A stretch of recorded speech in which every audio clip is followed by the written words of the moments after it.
Hello, I'm Jashikins, and welcome to another little vlog review. This time of Agent Carter Season 2. I loved the first season, so when I heard it was getting a renewal, I was like, fucking yes, yes, yes, yes.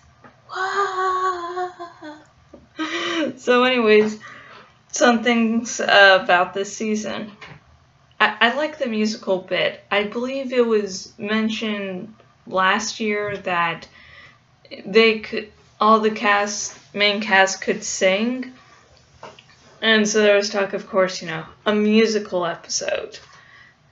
Which, basically the cast and crew finds an excuse why they're going to all be singing. And there wasn't a musical episode, but there was a little musical bit. Carter gets knocked out, and after talking with her dead brother, there's a little musical bit where she's deciding between the two love interests of the season. And it was just really fucking great. I'm like, oh my god, is this going to be a musical? No, this is just a musical, but that is so awesome. And I'm sort of rewound to watch again because it was really fucking well done. There's good singing, the costumes. It was just a fucking great. It was just awesome. I'm sorry. It's just like, how can I describe this in a very critical? It was awesome. I just really enjoyed it. And besides the lighthearted bits of this episode of this season, there are, of course, darker elements. Jarvis really wanted to join in on Carter's adventures. He saw it. It wasn't really real to him. It was like a child with it. It was like, oh, cool, I get to do this and that. And there hadn't, up until this season, been any real consequences for him personally. Now, yes, things had happened to other people, but to him and people he cared about, not so much. And so his wife gets shot. His wife we get to see this season. She's just adorable. She's just awesome. I can definitely see why he fell in love with her. It's awesome. And using awesome a lot. And so she gets hurt, and it gets so bad that she can't have kids anymore. She survives, but she can't have kids. And so this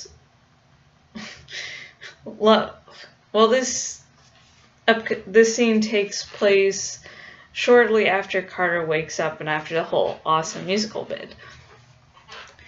And Jarvis and Carter start to get into an argument. Carter was basically points out what I said, like, Jarvis thought that this was just a game, and she, I believe, references Steve Rogers, and basically implies that at least Jarvis can go home to the woman of his dreams, while she can't go to Steve Rogers because Steve Rogers is gone. She doesn't know that Steve Rogers is going to be found again and wake up out of time. And so she's like, the love of my life is gone while you can still fuck yours and, just do normal couple things. And then Jarvis says, tells Peggy that the love of his life isn't who she used to be, and it was his fault, and he's probably going to be fucking blaming himself. So yeah.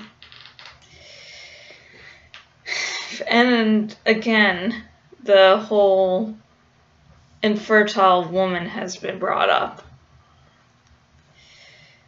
And again, I do not actually have a problem with this. I don't want children, but it's just like if you're feeling sad, I'm going to be there for you, no matter if I don't understand it 100%. But to Carter, Jarvis, and really everyone else, that just hits you in the guts. Like, the guts is right up here now for some fucking reason. And I'm going to use that infertility to segue onto my final topic of this season of Agent Carter, which is the place of a woman. We get to see the backstory of how Agent Carter became Agent Carter. At first, she was a young woman all full of adventure and do whatever. But as time went on, she got more and more into the social structure of her time. And it took her brother to basically saying, I fucking hear your lips saying one thing, but I fucking know you are thinking something else. And so he helps get her in her position. And then we have, god damn it, I forget the goddamn name of the woman, even though she's really the main antagonist this season. My remembering names is like. But anyways, the main antagonist's backstory is shown alongside Carter's, I believe.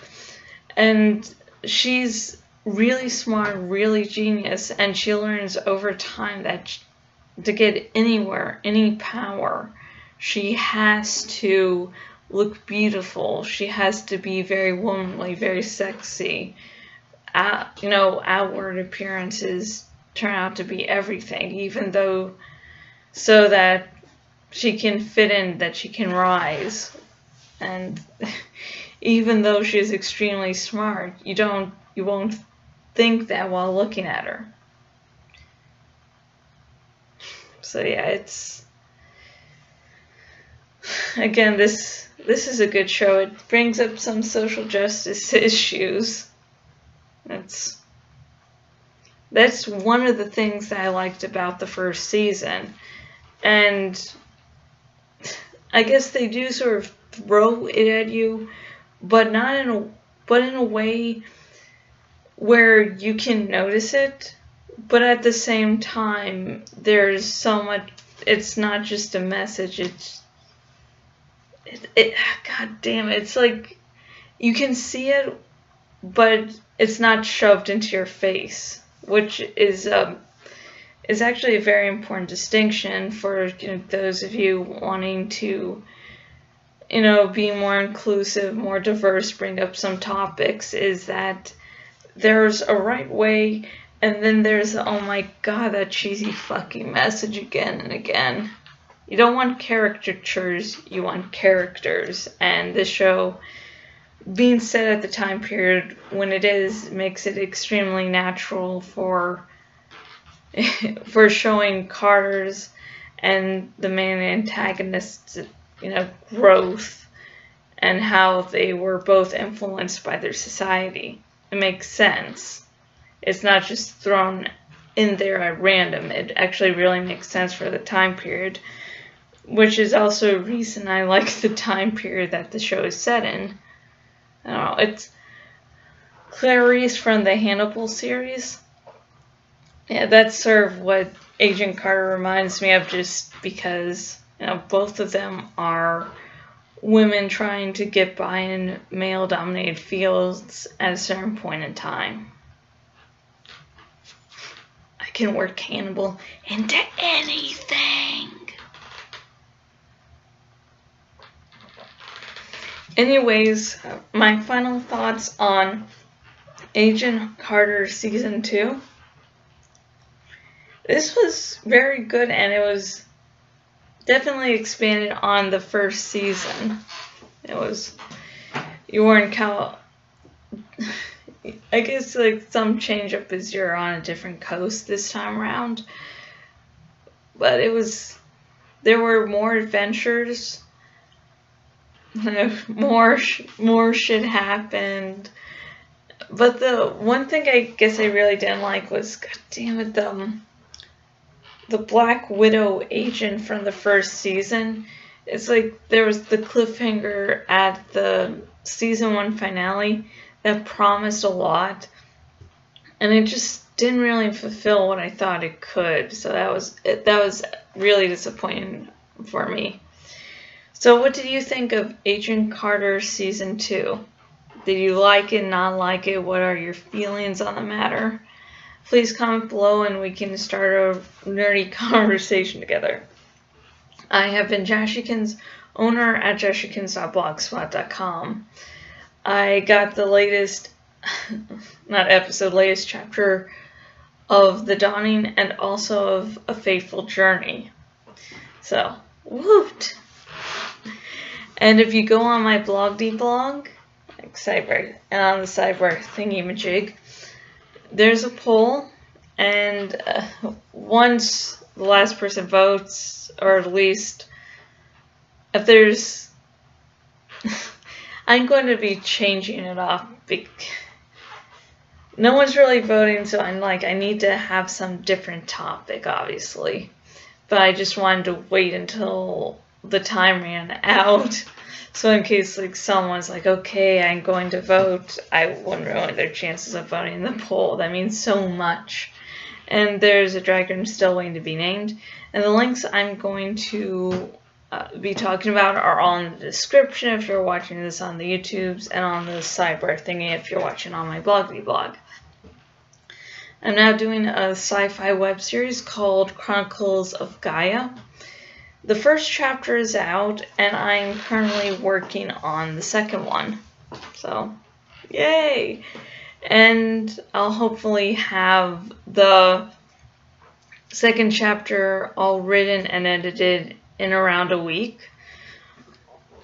Which means in around a week, those who donate to my Patreon can view it then, and those who aren't donating to my Patreon will have to wait until it's fully released on the blog,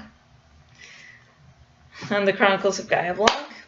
And also, if you donate to my Patreon, besides getting advanced viewing chapters ahead of time, you also get bonus content of Chronicles of Gaia.